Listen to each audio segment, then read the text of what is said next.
ജോസ് പെരയാണ്. അപ്പോൾ നമ്മുടെ കൂട്ടുകാരൻ അഭിലാഷ് ആട്ടായം കൂടിയുണ്ട്. പുള്ളിക്ക് പാട്ട് പാടണമെന്ന് പറയണത്. പാട്ട് കാച്ചാലോ അങ്ങട് കാച്ചോ പാട് പാടറോ അങ്ങോട്ട് പാടറോ.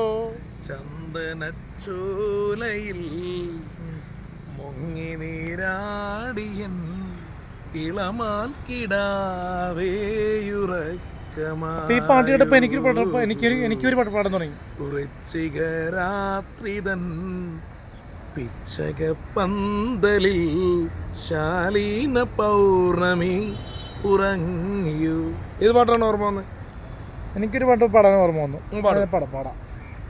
ഒന്നാം വട്ടം കണ്ടപ്പോൾ പെണ്ണിന് കിണ്ടാട്ടം, രണ്ടാം വട്ടം കണ്ടപ്പോൾ പെണ്ണിന് പിണ്ടാട്ടം. മിന്നാ മിന്നി ഇത്തിരി പൊന്നെ, മിന്നുന്നതെല്ലാം പൊന്നല്ല. കണ്ണാൻ തുമ്പി കാഞ്ചന തുമ്പി കാതിൽ കേട്ടത് പാട്ടല്ല. ഒന്നാമത്തെ തോണിയിലേറി രണ്ടാന കിളി വന്നിറങ്ങുന്നു, കണ്ടു ഞാൻ ഒരു പൊന്നോല. കണ്ണാൻ തുമ്പി കാഞ്ചന തുമ്പി കാതിൽ കേട്ടത് പാട്ടല്ല. ഒരു പാട്ട് ഓർമ്മ വരികയാണ് നമ്മുടെ പാട്. പാതിര പുള്ളുണർന്നു പരൽ മുല്ലക്കാടുണർന്നു, പാഴ്മുളം കൂട്ടിലേ കാറ്റുണർന്നു. ഓ അരെ വാ, താങ്കൾ ഇത്രയും നല്ല പാട്ട് പാടുന്നുണ്ടായിട്ടും താങ്കൾ സിനിമയിൽ അഭിനയിപ്പിക്കുന്നില്ല, പാട്ട് പഠിക്കുന്നില്ല, എന്താണ് കാരണം? താങ്കൾ അടുത്ത ദാസേട്ടനും വിധു പ്രതാപനെ പോലെ ഉണ്ടല്ലോ. അഞ്ജനക്കാവിലെ നടയിൽ എൻജി സുകുമാർ മാറിയിരിക്കും. എൻജി സുകുമാരേട്ടാ ഒന്നെടുത്തോ, അടിപൊളി.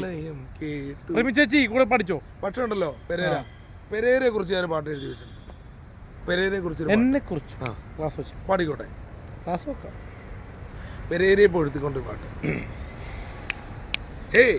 നാട്ടാരറിഞ്ഞു നമ്മുടെ പയ്യൻ അലിൻ ജോസ് പെരേര.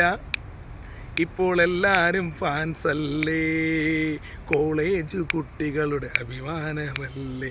ശത്രുവായാൽ പോലും പുലിയെ പോലെ നെഞ്ചി വിരിച്ച് വാടാ എന്ന ലാലേട്ടൻ പറഞ്ഞ പോലെ നിൽക്കും. പണ്ടൊരു കൂട്ടുകാരനുണ്ടായിരുന്നു ബ്രൈറ്റ്, അവനെപ്പോലും ഇപ്പോൾ പേടിയില്ല. അതുപോലെ തന്നെ ബൈക്കിൽ, അതുപോലെ തന്നെ കാറിൽ, അതുപോലെ തന്നെ ഓട്ടോയിൽ പോലും പാവങ്ങളുടെ സൂപ്പർ സ്റ്റാർ പോകും. AJP നമ്മുടെ അലിൻ ജോസ് പെരേര.